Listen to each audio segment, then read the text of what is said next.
فدا کی شادی کو 10 سال ہو گئے تھے۔ اس کی کل کائنات، اس کی بیوی اور 2 بچے تھے۔ وہ بہت امیر نہیں تھے، ایک خوشباش زندگی گزار رہے تھے۔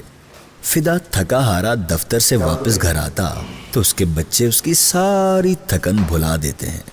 ایک پانی کا گلاس لا کر اسے دیتا تو دوسرا اس کے پاس بیٹھ کر چھوٹی چھوٹی باتیں کر اس کی ساری تھکن اتار پھینکتا۔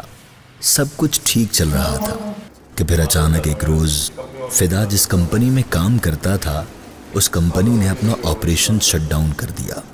ایک لمحے کو فدا چکرا کر رہ گیا کہ گھر کے معاملات اور بچوں کی پڑھائی کا خرچ کہاں سے آئے گا، لیکن اگلے ہی لمحے یہ سوچ کر کہ اللہ بہتر رزق دینے والا ہے وہ مطمئن ہو گیا۔ اس نے ایک دوست کو کال کر کے یہ سب بتایا، جس پر دوست نے اسے بتایا کہ مارکیٹنگ کی ایک جاب ہے لیکن تنخواہ ذرا کم ہے، مگر تھوڑا وقت دیا جائے تو انسینٹیو اچھا بن سکتا ہے۔ فدا نے اس جاب کے لیے حامی بھر لی۔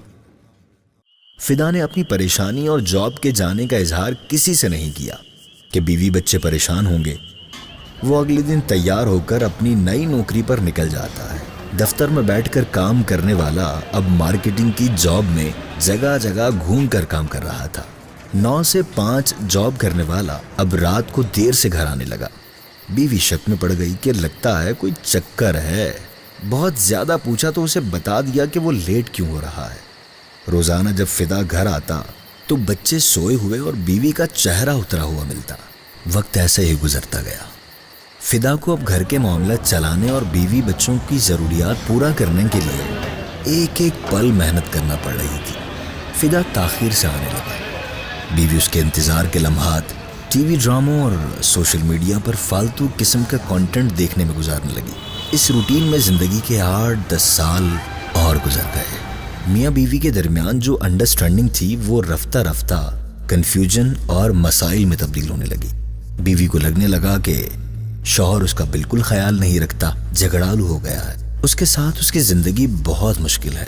وہ ڈراموں اور ریلز میں دیکھی جانے والی خواتین کی زندگی فینٹیسائز کرنے لگی اور دونوں کے درمیان معاملات نہایت خراب سے خراب تر ہوتے چلے گئے۔ نوبت طلاق تک آ پہنچی۔ فدا نے اسے لاکھ سمجھایا کہ اب زندگی بچوں کے لیے ہے، ان کی علیحدگی ان دونوں کے ساتھ ساتھ بچوں کی زندگی بھی تباہ کر دے گی، لیکن اس کی بیوی علیحدگی کا سوچ چکی تھی۔ فدا کی ساس نے سمجھانے کے بجائے بیٹی کا ساتھ دیا۔ المختصر بہت سمجھانے کے باوجود وہ نہیں مانی اور دونوں کے درمیان طلاق ہو گئی۔ باپ ایک جانب اس دکھ سے لڑ رہا تھا تو دوسری طرف بچوں کے بہتر شب و روز کے لیے روزگار کے محاذ پر لڑ رہا تھا۔ دونوں بیٹے موبائل اور ٹی وی کے زیر اثر پرورش پا رہے تھے، لیکن والدین کے بغیر اولاد کہاں تربیت پاتی ہے۔ ماں جو ڈراموں کے زیر اثر سب کچھ چھوڑ کر طلاق لے کر بیٹھ گئی تھی، وہ بھابھیوں اور بھائیوں کے رحم و کرم پر نوکرانیوں والی زندگی گزارنے لگی۔ ادھر دونوں بیٹے والدین کی غربت دیکھ کر کمائی کے الٹے سیدھے طریقے سوچ کر کمانے کی ٹھانتے ہیں کہ ایک روز ڈکیتی کے دوران دونوں مارے جاتے ہیں۔ لیکن اس بات کا احساس ماں کو اس وقت ہوتا ہے جب خبریں دیکھتے ہوئے اس کے دونوں بیٹوں کی تصویر کے ساتھ خبر چلتی ہے کہ 2 بھائی دوران ڈکیتی پولیس کی فائرنگ سے ہلاک ہو گئے۔ ماں یہ خبر پڑھ کر بے ہوش ہو جاتی ہے۔ ویورز، یہاں قصور کس کا ہے؟ اللہ پاک کے آخری نبی صلی اللہ علیہ وسلم نے ارشاد فرمایا، مسلمان کا خون، مال اور اس سے بدگمانی دوسرے مسلمان پر حرام ہے۔